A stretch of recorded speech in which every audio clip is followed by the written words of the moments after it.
¿Qué tal? ¿Cómo están? Bienvenidos a este espacio llamado Maestric TV, en el cual el día de hoy vamos a desarrollar algunos temas académicos e importantes para todos ustedes. El día de hoy vamos a hablar sobre un tema que apasiona muchísimo, que es la historia de nuestro país, nuestras raíces, la historia de nuestra ciudad. Y para ello tenemos un gran invitado el día de hoy, un profesor ícono de la enseñanza, profesor de algunas generaciones, un hombre muy culto. Siempre digo yo que es una enciclopedia andando, porque es un hombre con el cual se puede conversar horas y horas sobre mitos históricos, sobre personajes antiguos, sobre situaciones de antaño que hoy en día son olvidadas muchas veces por las nuevas generaciones, quizás muchos desconocemos. Pero el día de hoy tengo el agrado, también con la presencia del ingeniero Mario Flores, director de Maestric Capacitaciones, que va a estar el día de hoy junto con nosotros. Y tengo a alguien que nos va a ilustrar con todo su conocimiento, nos va a ilustrar con todas sus anécdotas, con toda esa gama de cultura que nos puede brindar un profesor como el doctor Antonio Toasa Quintana, que va a estar el día de hoy aquí en el set de Maestric TV, en el cual vamos a extraerle todo el jugo, todo lo que él pueda contarnos acerca de la historia. Vamos a aprender el día de hoy para conocer mucho más de nuestras raíces, mucho más de nuestra ciudad, mucho más de nuestro país, y poder disfrutarlo a él, que creo hoy que nos va a dar un poco de su conocimiento aquí en vivo para todos ustedes, que puedan disfrutar esta gran entrevista. Aquí a mi derecha tengo el agrado de dar a conocer a todos ustedes a nuestro gran invitado. Él es Antonio Toasa Quintana. Él es docente con 40 años de experiencia en la rama de Historia y de Estudios Sociales. Ha sido profesor de varios colegios de la ciudad de Guayaquil, ex alumno del Colegio Salesiano Cristóbal Colón y miembro activo del Club de Historiadores del Archivo Histórico de la provincia del Guayas. Una eminencia de la historia hoy en día aquí en las instalaciones de Maestric Capacitaciones. Para mí es un gusto tenerlo al doctor Antonio Toasa Quintana. El gusto es mío. Que nos va a ilustrar con todo lo que respecta al tema de historia. Un gustazo tenerlo aquí en nuestra casa, que es tu casa. Muy bien, bienvenido. Gracias. Y me sorprende sobremanera tu forma de vestir. El atuendo. Bueno, muy Antonio con un sombrero, un bastón digno. Él es todo un dandy, el profesor. A ver, Antonio. Bueno, primero agradecerles porque ustedes vienen a constituirse en una especie de portal de las generaciones pasadas a las actuales. Siempre sostengo de que la historia es tan importante como las ciencias exactas, al punto que un pueblo que no conoce su historia, que no tiene historia, es un pueblo que no tiene identidad. Y un pueblo sin identidad está condenado a desaparecer, a ser absorbido por otros, ¿no? Muy bien, el día de hoy vamos a hablar sobre historia, pero a mí me sorprende su vestimenta, como lo dijo el ingeniero Mario Flores. ¿A qué atribuye tanta elegancia, maestro? Bueno, si estamos hablando de historia, soy un enamorado empedernido de comienzos del siglo XX. Comienzos del siglo XX marca un hito en la historia, en especial de Guayaquil. ¿Por qué razón? La vestimenta obedece, no está tan pegada a los cánones de la moda de aquel tiempo, pero por ejemplo, el sombrero que luzco es un sombrero de tipo muy especial, no es de paja toquilla, es un sombrero que tiene una especie como, la textura da la impresión de que es una tostada, ¿no? Entonces a este sombrero se le conoció en la historiografía guayaquileña como tostada. Se lo usaba en diferentes situaciones, así como el bastón. El bastón, las nuevas generaciones cuando ven a alguien con bastón piensan que tiene alguna discapacidad. Pero a comienzos del siglo XX el bastón era símbolo o sinónimo de elegancia. O sea, lo podía usar cualquier persona, de cualquier edad. Exacto. No. Es que lógicamente que si estamos hablando de Guayaquil de comienzos del siglo XX, la delincuencia no era como ahora. Las casas no tenían ventanas con rejas ni ninguna cosa, eran solamente lonas. Las casas permanecían libres, entonces lógicamente que esto no era utilizado como arma, sino como un sinónimo de elegancia. ¿Por qué? El bastón simboliza o viene a ser la evolución del cetro de los reyes. Y el símbolo del cetro era el poder. Posteriormente, con la evolución histórica en Europa, el cetro, que significaba poder, pasó a convertirse en un bastón. Y eso inclusive en las Fuerzas Armadas existe lo que se llama el bastón de mando. Por supuesto, claro. Entonces, el bastón, eso es lo que significa. El bastón tiene un significado muy importante que el guayaquileño asumió y lo hizo parte de su vestimenta, de la identidad, de la impronta del guayaquileño de ese tiempo, que era la elegancia, el galanteo, la caballerosidad. Lógicamente que hay una excepción, hay un hecho anecdótico entre Juan León Mera y Juan Montalvo. Juan, lógico, sí, así es. En cuanto al bastón, ellos se encontraron accidentalmente al pie de un árbol que creo que ya no existe en el cantón Baños de la provincia del Tungurahua, y se encuentran allí Juan León Mera, que era de ideología conservadora, y Juan Montalvo, de ideología liberal. Dos partidos políticos que a comienzos del siglo XX eran enemigos acérrimos. Entonces, no les quedó más a estos ilustres caballeros de las letras del Ecuador batirse a duelos a bastonazos. Ahí fue la única situación en cuanto a la historia de que se habla o se conoce de que el bastón... No era trompada, era no, a bastonazos, sí. Pero de ahí el cambio guayaquileño era parte de la vestimenta, pues el bastón, ¿no? Era como símbolo de galantería, símbolo de caballerosidad. Exacto, que más lo utilizaban la gente de poder económico. Por ejemplo, los llamados Gran Cacao. Porque ellos... ¿Quiénes eran esos los Gran Cacao, maestro? Sí, los Gran Cacao no eran otra cosa que familias sin abolengo, familias comunes y corrientes. Pero ¿cuál era la diferencia? Que esas familias se dedicaban al trabajo duro de la agricultura, a la explotación del cacao. Eso hicieron fortunas y eso les permitió viajar a Europa y lógicamente traían lo que es moda, lo que es costumbres, lo que es todo el convivir diario de Europa y en especial de Francia, porque Francia era la meca de los americanos que iban por cultura. El idioma de esa época de moda era el francés. El idioma no elegante. Era el inglés, lógico. El idioma elegante, claro. Y justamente del francés, como hay esa conexión entre los Gran Cacao con Francia, traen la galantería del francés. Antonio, una pregunta. Además del sombrero y el bastón, te veo muy elegante, con un terno, saco. Sí. Así se vestía el guayaquileño. Exacto. Y es... Con este Todo clima. un galán, el brother. Sí. Todo un galán. Exacto. Y eso causa asombro cuando yo converso con mis estudiantes. Te digo en la sierra, pues. Claro. Pero aquí es un clima tremendo. Sí. Por supuesto. fabuloso. O sea, yo me imagino, a ver, un hombre de mediana edad, siglo XVIII, no existía aire acondicionado, no existía ventilador. Estamos hablando de una energía eléctrica que no abastecía toda la ciudad.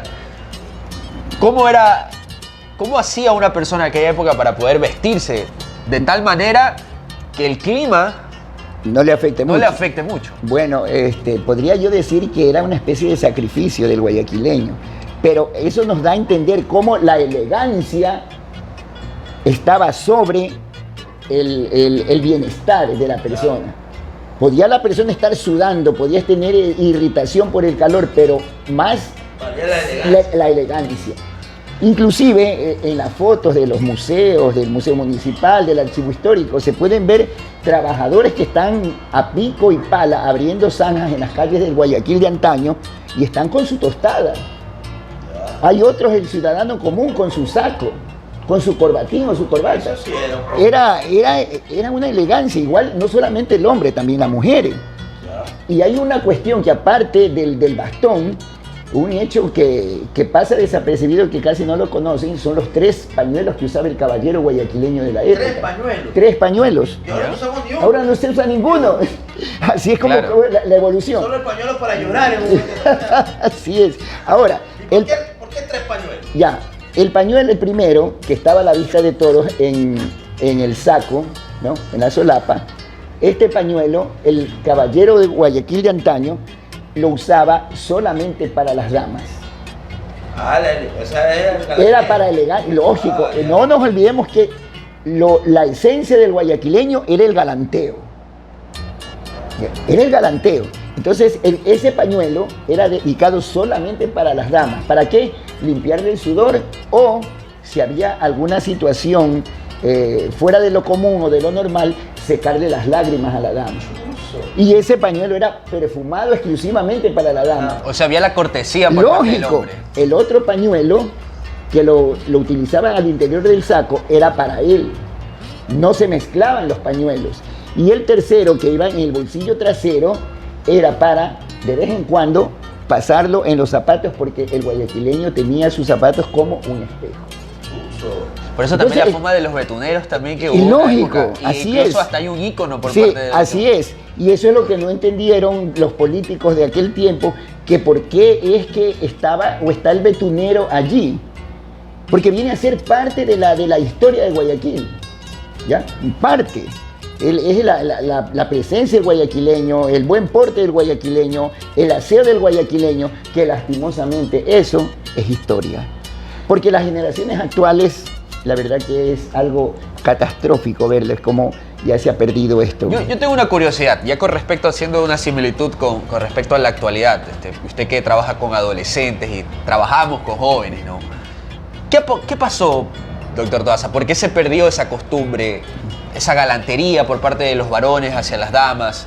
Porque hoy en día es muy común notarlo en redes sociales, en la calle mismo, que hay una cierta, digamos, vulgaridad para no sonar tan drástico, ¿no? O apatía por lo clásico, por lo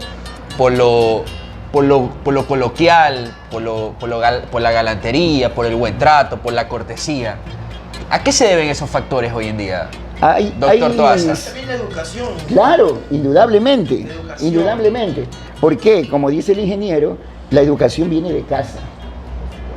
Y si en casa no encontramos un hogar cimentado en valores, es lógico que todo eso va a perderse. ¿Ya?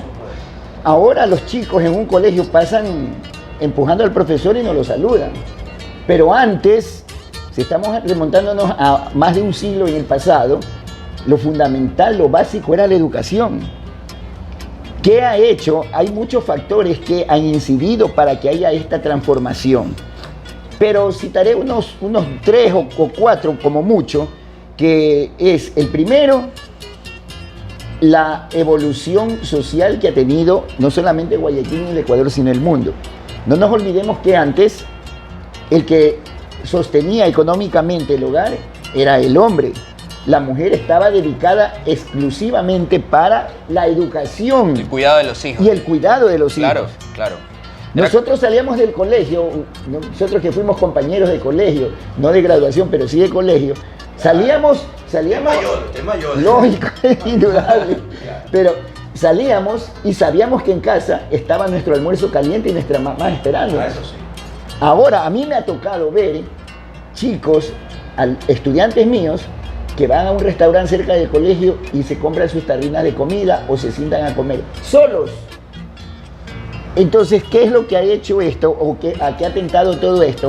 Aunque parezca mentira, es a la ausencia de la figura paterna la o materna. figura paterna Y la o poca materna. comunicación, porque también Y hay la una poca sobremesa donde más Lógico. se desarrolla un diálogo entre padre e hijos.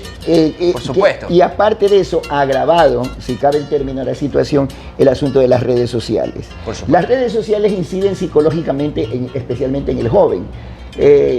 Como que se desinhibe. Bueno, Hablaba de las redes sociales. sí, exacto, ¿no? Las cosas están para bien y para mal. Voy a poner un ejemplo sencillo.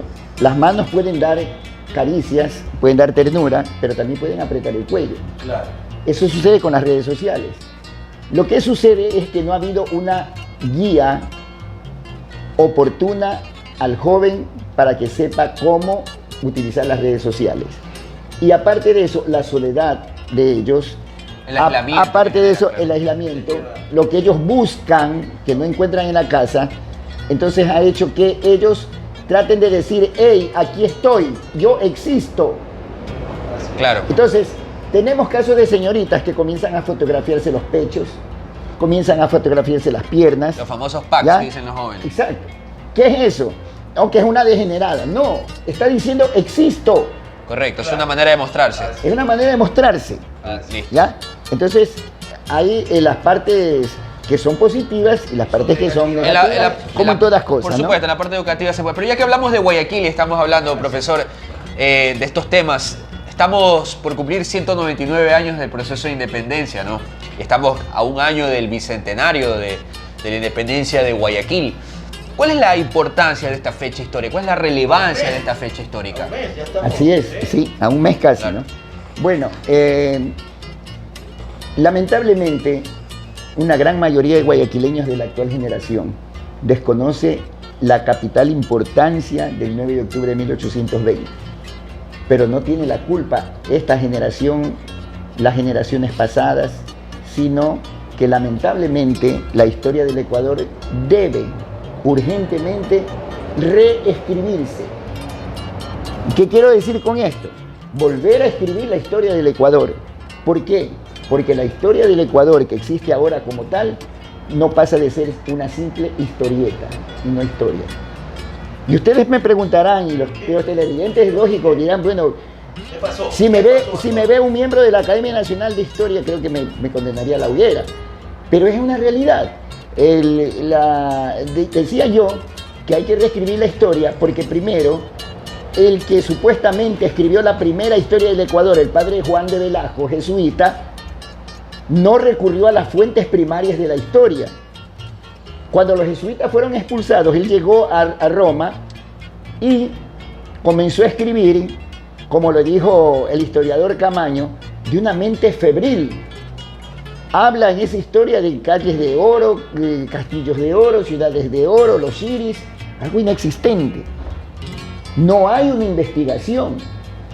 Ahora, hablándolo del 9 de octubre, los libros de historia, hasta hace pocas generaciones, solamente en el proceso de independencia de lo que después se llama Ecuador, era el 10 de agosto de 1809 y terminaba el 24 de mayo de 1822. Se omitía esa parte. Se omitía. Correcto, sí. De una forma El 9 de octubre. lógico del 9 de octubre. Es tan importante. Y es lógico que es importante. ¿Por qué?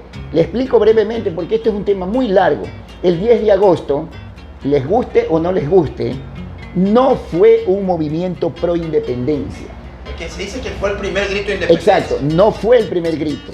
Porque antes que nosotros está el movimiento revolucionario de Chuquisaca en Bolivia, el 24 de mayo el 24 de mayo de 1809, unos meses antes del 10 de agosto.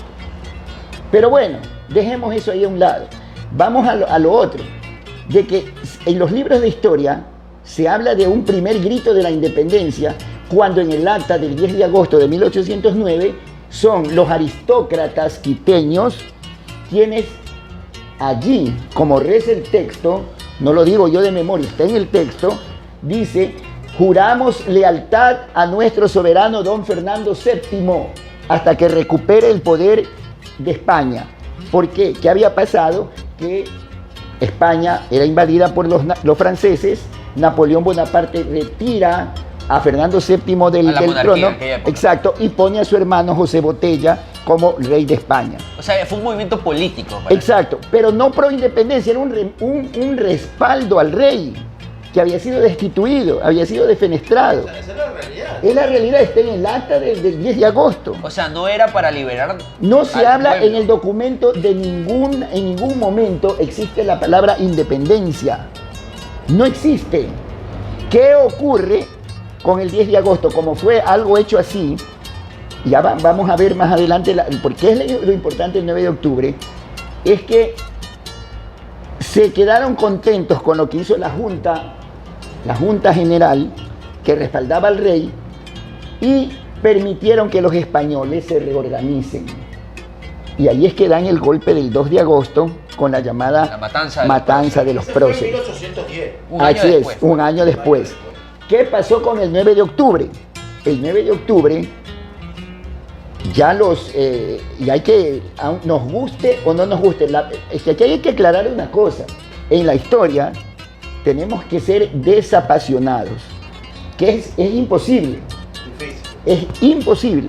Claro. Porque como seres humanos tenemos, exacto, y la pasión, La inclinación. sí, nubla la razón. Correcto. Pero hay que tratar de Ser objetivos. De ser objetivos. Correcto, de buscar la verdad, que es Entonces, el 9 de octubre, nos guste o no nos guste, fue una maniobra, sí por una independencia, pero una independencia económica. ¿Y quiénes estaban tras del 9 de octubre? El poder económico de Guayaquil, no el pueblo.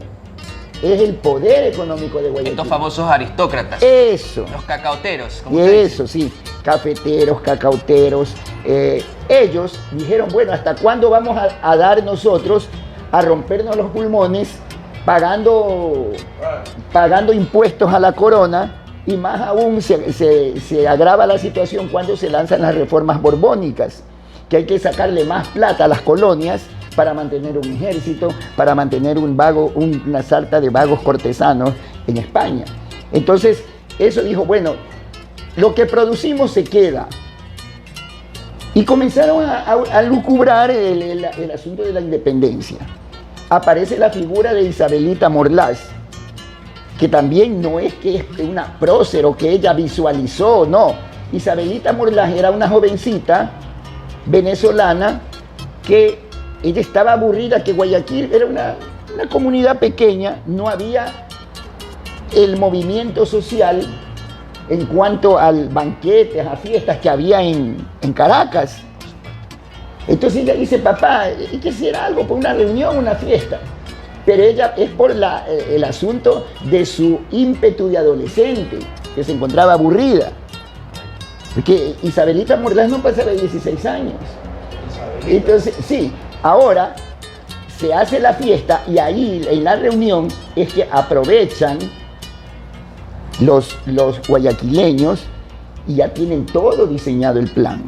Hay que recordar algo. Usted decía al comienzo de la entrevista que esta galantería por parte de los hombres guayaquileños era una herencia francesa, Sí. de la clase francesa. ¿Tiene que ver algo con esta gente, con Francia? No. ¿Tiene que ver en algo con estos pensamientos, estas ideologías que Bueno, circulaban en la época? sí, y no solamente aquí, sino casi en todo el proceso de independencia de América, porque tenemos que partir del hecho de la toma de la Bastilla con la Revolución Francesa, los principios básicos y fundamentales de libertad, igualdad y confraternidad, y eso lo toma la doctrina independentista de aquí América. Antonio, siguiendo esta conversación y tu sabiduría en estos temas de historia, este 9 de octubre de 1820, en donde una fiesta gloriosa para la ciudad de Guayaquil, pues se ha perdido mucho de esta fiesta. Muchos jóvenes hoy en día no saben ni cuándo es, qué se celebra el 9 de octubre de 1820. Sí, y Se ha perdido totalmente ese fervor cívico. fervor cívico, ¿ya? Porque he visto mucho, no hay esa parte, esa ciudadanía. Eso es Civismo, no hay. Civismo, exacto, bien. así es. Será también porque en muchos colegios han obviado ciencias, materias en este caso que se daban anteriormente. Recuerda que a nosotros nos daban cívica. Lógico, el tremendo libro de Mora Bowen, que era como una Biblia, Claro, lugar natal. lugar en natal, un momento. Lógica y ética. lógica y ética, la lógica que es la base del proceso para llegar al conocimiento. Entonces, ¿tú crees que esa es una de las causas también que falta un poco más de La apatía que existe hoy en Sí. día, porque hay una cierta apatía. Sí. Yo le quiero preguntar algo, esto del 9 de octubre, ¿cuáles son los personajes que influyeron? ¿O son los personajes icónicos que hoy en día podemos resaltar? Bueno. Y que hay una serie, porque yo lo hablaba con usted anteriormente, el profesor fue mi profesor y lo escuchaba en varias conferencias, de muchos mitos alrededor de personajes. Por ejemplo, de los que fueron estos llamados próceres, ¿cuáles son los que hay que destacar de este proceso de independencia? Bueno, si dejamos de verlos como próceres y como hombres, ese es el error básico de quienes estudian la historia de forma equivocada, cuando endiosan a un personaje histórico. Y un personaje histórico tiene pasiones buenas, tiene bajas pasiones, tiene ambiciones Es un buenas, ser humano. ambiciones malas. Correcto. Es un ser humano. Un ser humano, con No- virtudes y defectos. Exacto, Correcto. no se puede endiosar a un personaje histórico. Es un hombre. Correcto. Normal. Lógico, y aparte de eso, no tenemos que juzgarlo, porque ese es otro error. Lo juzgamos con la visión del siglo XXI que estamos en nuestra actual época. ¿Por qué García Moreno, por ejemplo, por decirles un caso, ordenó a diestra y siniestra fusilamientos? Le decían el tirano a él, porque yo no escuché que a un profesor le dijo, le decían el tirano de Carondelet. Así es. Hay que ver Fusilaba, el momento azotaba. histórico que le tocó vivir. ¿Por qué razón lo hizo? Es cierto que se flagelaba García Moreno. ¿O son mitos alrededor de él? Bueno, la flagelación es... Se autoflagelaba, parece. Sí, es una... se llaman, tiene un nombre más identificado con el derecho canónico, que es los cilicios, lo que hacía la Narcisa de Jesús, ¿no? Es decir, atormentar su cuerpo, causar daño a su cuerpo para alejar las bajas pasiones. Ok. Ese es el punto. Algo, bueno, utilizando una palabra fuerte, algo tonto, que si nosotros decimos que el cuerpo es la obra máxima de Dios, ¿cómo vamos a maltratar la obra de Dios? Por eso es que hay un látigo que le dicen el García Moreno. Exacto. Quita lo malo y El pone lo bueno. látigo con el cual fuimos Claro. creados mi generación, Claro. el psicólogo y todo eso, era llamado García Moreno. Debe volver, porque hay algunos Ya. que les hace falta. Así es, sí. Y en mi generación no hay tarados, no hay traumados, no hay desquiciados, no hay nada. Hoy en día hay que llevarlos al psicólogo porque si no Ahora si trauman se lo los ve niños. bien al estudiante, Se sí, hay que trauman llevarlo. los niños. Y al profesor se le sigue sumario administrativo enseguida. Ah, no, pues el profesor termina Entonces- trabajando más que el alumno. Entonces, esa es la situación también que ha atentado mucho. Pero retomemos el asunto de la importancia del 9 Cambiando de de octubre. tema. Vamos cambiando de tema porque creo que usted hay que sacarle el jugo a su Claro conocimiento. que salud. Ya, ya. ¿Verdad? ¿Cómo el guayaquileño de antes, lugares importantes en la ciudad, ¿Ya? esos lugares donde el joven iba a vacilar, iban a reunirse chicos y chicas anteriormente, habían las verbenas. Claro, Ah, claro, ¿cierto? las verbenas, así es. Ya, había, yo te digo, yo soy a lo mejor no tan, pero bueno, habían estos Está diciendo viejo, ¿no? juegos habían esos juegos, no sé, ¿te acuerdas por allí por la Casa de la Cultura? Había un, La Macarena. La Macarena. La Macarena, sí. yo me acuerdo de mi papá, a mí me contaba de los bailes que hacían los colegios, Claro. los bailes de los colegios, antiguamente. Y cada colegio, y el colegio fiscal era el que llevaba la vanguardia en la organización de los viajes, Claro. de los bailes. No eran los particulares, eran los colegios fiscales. Eran célebres los bailes del Colegio Guayaquil, eran célebres los bailes del Colegio Vicente Rocafuerte, del Aguirre Abad. Se esmeraban por presentar a la mejor orquesta del momento. Ahí iban con orquestas también. Eran con orquestas. O sea que ese baile duraba. Entonces, ¿cómo, a propósito de la pregunta del ingeniero, el guayaquileño de antes, cómo se divertía? Era una forma sana que de pronto a la generación actual le va a parecer hasta cursi, tonta, ¿no?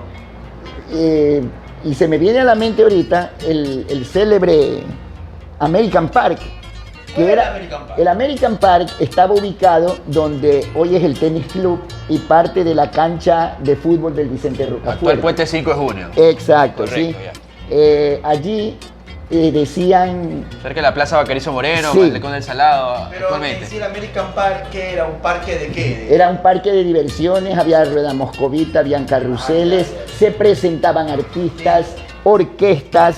Lo que hoy en Era- día es Malecón del Salado. Podría ser, pero no le llega a la dimensión que tuvo el O sea, American para Park. ubicarnos geográficamente, Sí, ¿no? o sea que cariñosamente se le llegó a llamar al American Park el Disney World de Guayaquil. Allá. ¿Qué estamos hablando de qué años, más o menos? Más o menos los años 50, mitad del siglo XX. No, yo me acuerdo todavía, Antonio. Todavía tengo en mi mente recuerdos de mi juventud, de mi niñez. Yo vi esos desfiles del 9 de octubre. Yo tuve la oportunidad de ir. Iban familias enteras a ver los Claro. desfiles del 9 de octubre. En donde, no sé si hoy todavía sigue, un día antes los colegios, casi todos los colegios de Guayaquil desfilaban. Claro. ¿no? Todos los colegios desfilaban, así es. No había colegio que no. Y te acuerdas también, 12 del día del 9 de octubre, se tocaba el himno de Guayaquil. Claro, ese era lo que se llamaba el momento de unción cívica. Yo no sé si lo Mire, habrá. eso hoy en día se ha perdido, por ejemplo, porque yo que soy la generación de... Me gradué en el año 2007, 2008. Yo no recuerdo que nos hayan hecho hincapié al himno del 9 de octubre, por ejemplo. Que hoy en día, ya leyéndolo, realmente sus letras evocan Lógico. al verdadero proceso de independencia, o sea, Así evocan es. ese espíritu de libertad. Así es. realmente, que se ha opacado hoy en día, quizás por el sistema educativo, quizás por la clase política, creo yo que influye también mucho, porque como usted lo dijo, a veces se endiosan muchos personajes. Así es. Y se los trata de inculcar por una línea ideológica muchas veces errada. Así es. A Eloy Alfaro, por ejemplo, se lo quiso hacer socialista a la fuerza. Y Eloy Alfaro fue liberal. Por ejemplo, mire, hablando de... Temor alguno ante quien sea, porque es una verdad irrefutable.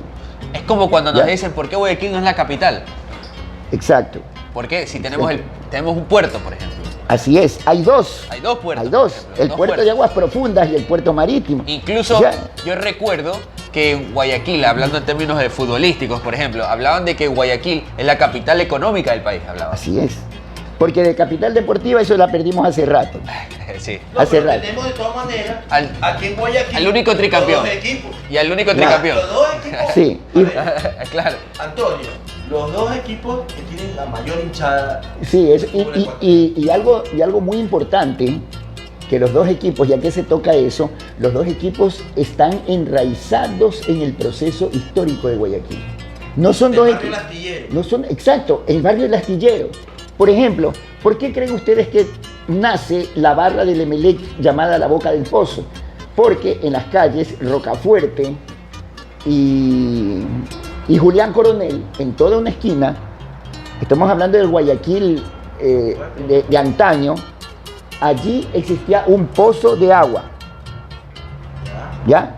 Y a ese pozo se lo conocía como la Boca del Pozo. Y ahí nace la barra de Melé. Y como la barra de Melec es de ese sector, ellos tomaron el nombre histórico de ese sitio, porque ese sitio prácticamente surtía de agua todo ese sector. Ahí nació La ciudad, Boca del por Pozo. supuesto. Entonces, miren que ni los mismos MLCistas saben, y yo soy un MLCista declarado. Somos Y- MLC. Por supuesto que sí. Hay, No. hay varias fundaciones de Guayaquil. no, O digamos, se refundó la ciudad. Ya. ¿Cómo podríamos explicarlo? Porque, a ver, yo recuerdo, o en lo que uno consume y lee en historia, de que no se conocía a ciencia cierta la fecha exacta de la verdadera fundación, o que hubieron algunas actas de fundación. ¿Nos podría desarrollar, aquí estamos hablando de... sí, esto habría que ser una síntesis porque es un tema muy largo, muy amplio. No hay problema. Ya. Aquí lo... Guayaquil históricamente nace o es fundada el 15 de agosto de 1534, no el 25 de julio. Y hay que aclarar eso y tiene sus porqué.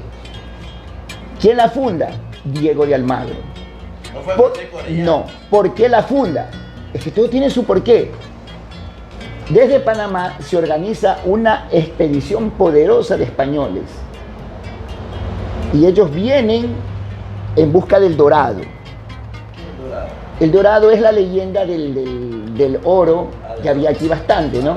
Más que nada en la región oriental. Se arma una expedición bien grande, capitaneada por Pedro de Alvarado, que era uno de los españoles más sanguinarios. Para más o menos hacernos la idea de quién era Pedro de Alvarado, Pedro de Alvarado tenía un par de mástines, perros inmensos, que los tenía a veces más de una semana sin comer. Es que veía a alguien y se lo devoraba. Y cuando algún indio caía en la desobediencia, era arrojado a los perros. O sea, para que ustedes puedan entender la crueldad del español Pedro de Alvarado. Él viene en la expedición.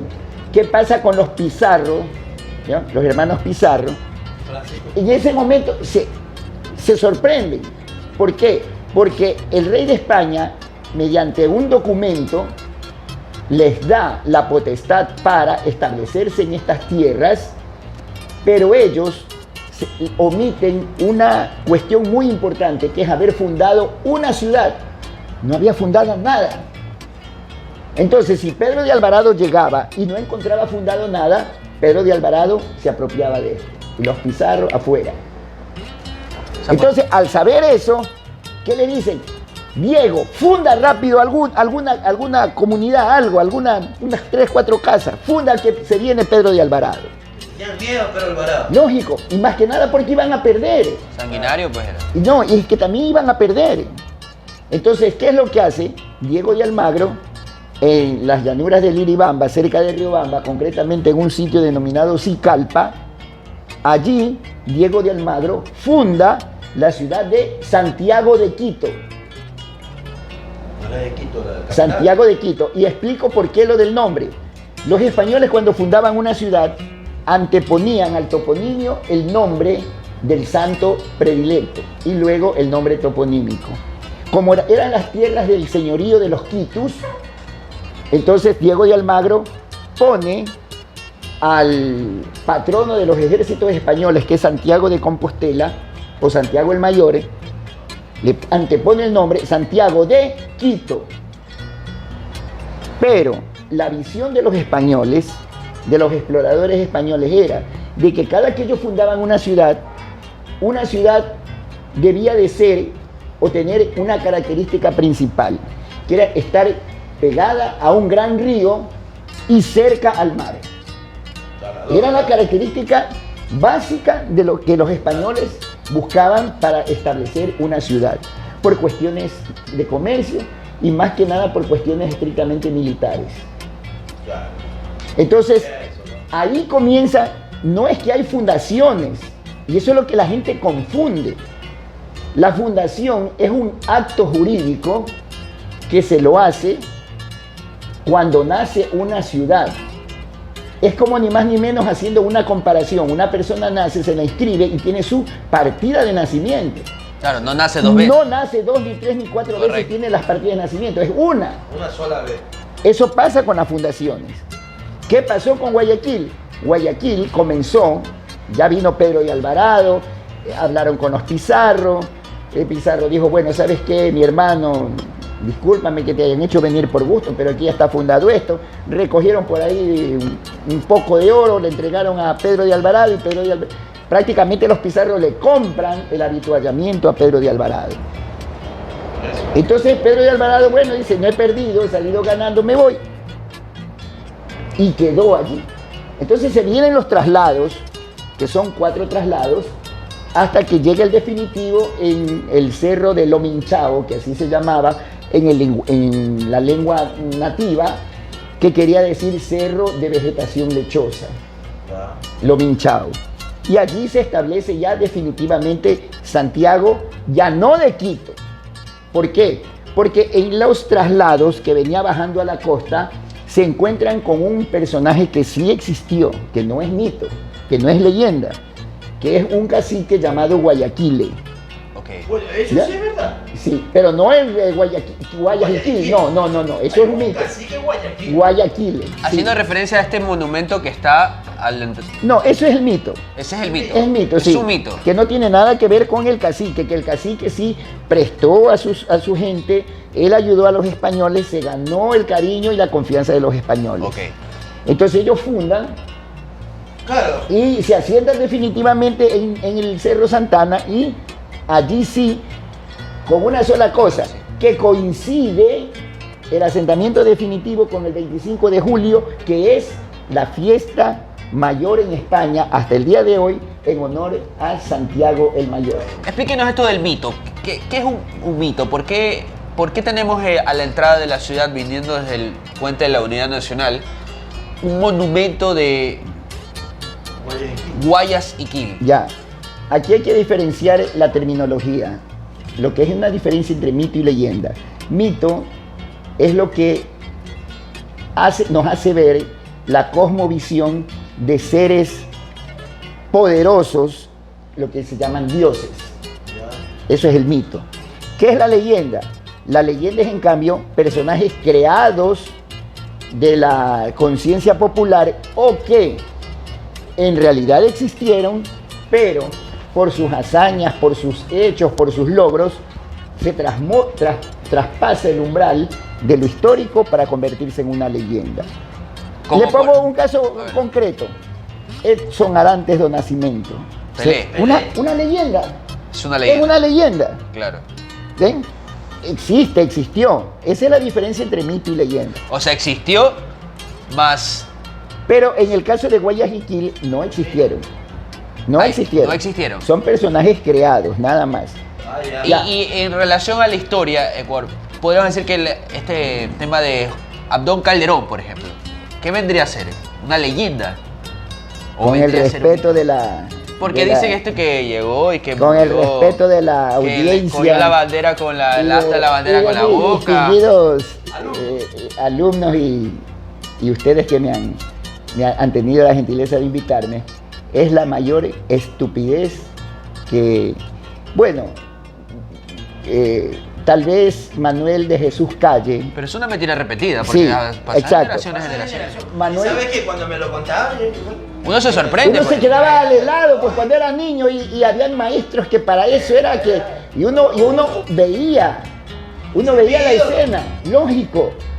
Pero hay una cuestión, toda nación, toda cultura desde la antigüedad ha tenido su leyenda.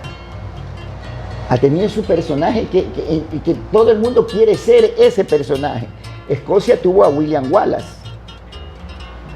Y de allí se sacó Hollywood, se aprovechó de la figura histórica de William Wallace y lanzó una película con un éxito increíble, Corazón Valiente.